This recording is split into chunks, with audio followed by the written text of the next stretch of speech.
Hello everyone. இன்றைக்கி என் குழந்தைக்கு நான் டின்னர் தான் செஞ்சிட்ருக்கேன். ஸோ நார்மலாகவே அவருக்கு வந்து இட்லி, தோசை, உப்புமா, சப்பாத்தி இந்த மாதிரிலாம் கொடுத்துருக்கேன். ஸோ அதே மாதிரி ரவையுமே நான் செஞ்சு கொடுத்துருக்கேன். பட் இந்த மாதிரி நான் ட்ரை பண்ணது கிடையாது. ரீசெண்ட் டேஸில் என்னோடய அத்தை வந்து பெப்பர் யூஸ் பண்ணி கொடுத்து பாருன்னு சொல்லியிருந்தாங்க. ஸோ நானுமே ட்ரை பண்ணேன். என் குழந்தையுமே நல்லா சாப்பிட்டாங்க. ஸ்டொமக் ஃபில்லிங்காக இருக்கும்.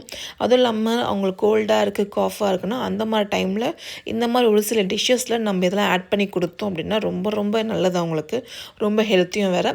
கோல்டு காஃபிக்கு இதெல்லாம் நல்லா கேட்குன்னு சொல்லுவாங்க. ஸோ அதுக்காகவே நான் என்ன பண்ணுவேன்னா இந்த மாதிரி வெறும் ஒரு பாத்திரத்தில் ஒரு கடாயில் கீ எடுத்துக்கோங்க. கீ கொஞ்சம் காஞ்சா வந்த அப்புறமா சீரகம் போட்டுக்கோங்க. சீரகம் பொரிஞ்சு வந்த அப்புறமா தண்ணி ஊற்றிக்கோங்க. அவ்வளோதான். ரொம்ப ரொம்ப சிம்பிள். தேவையான அளவுக்கு தண்ணி ஊற்றிக்கோங்க. தண்ணி கொதித்து வரும்போது கல் உப்பு ப்ளஸ் வந்து ரவை ஆட் பண்ணிக்கோங்க. ரவை ஓரளவுக்கு கட்டியாக வந்த அப்புறமா கேஸ் ஆஃப் பண்ணதுக்கு 2 மினிட்ஸ் பிஃபோர் அந்த 1/2 டேபிள் ஸ்பூனோட கம்மியாக பெப்பர் யூஸ் பண்ணிக்கோங்க. உங்கள் குழந்தை எவ்வளோ காரம் தாங்குவாங்களோ அந்த மாதிரி யூஸ் பண்ணிக்கோங்க. நான் இப்போ ரீசெண்ட் டேஸில் தான் அவருக்கு காரம் வந்து இன்ட்ரடியூஸ் பண்ணியிருக்கேன். நான் ரொம்ப கொடுக்க மாட்டேன்.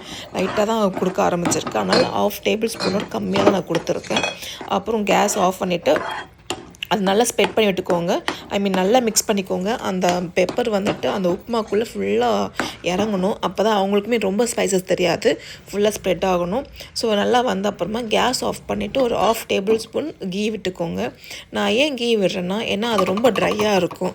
ஸோ நீங்கள் கீ விட்டிங்கன்னா ரொம்ப சாஃப்டாக இருக்கும். குழந்தைங்க முழுங்கிறதுக்குமே ரொம்ப ஈஸியாக இருக்கும். ஸோ அதனால் ஒரு 1/2 டேபிள் ஸ்பூன் கீ விட்டுக்கோங்க. கீ விட்டுட்டு அவ்வளோதான் ஃபுல்லாக மிக்ஸ் பண்ணி விட்டுட்டு அது ஓரளவு அவ்வளோதாங்க. ஸோ இந்த மாதிரி வந்த அப்புறமா அவரோட பிளேட்டில் வந்து நான் எடுத்து வச்சுட்டு அவரோட தண்ணியுமே எடுத்து வச்சுட்டு அவருக்கு நான் கொடுக்க போயிட்டேன். ஸோ இப்படி தான் இருந்துச்சு. அந்த ஃபைனல் இது வந்துட்டு ஃபஸ்ட்டு அவர் முரண்டு பிடிச்சாரு. நார்மலாகவே குழந்தைங்க வந்து காட்ட மாட்டாங்க. நம்ம டேஸ்ட்டு கொடுத்த அப்புறம் தான் அவங்க சாப்பிட ஆரம்பிப்பாங்க. அவ்வளோதாங்க. ரொம்ப சிம்பிள்.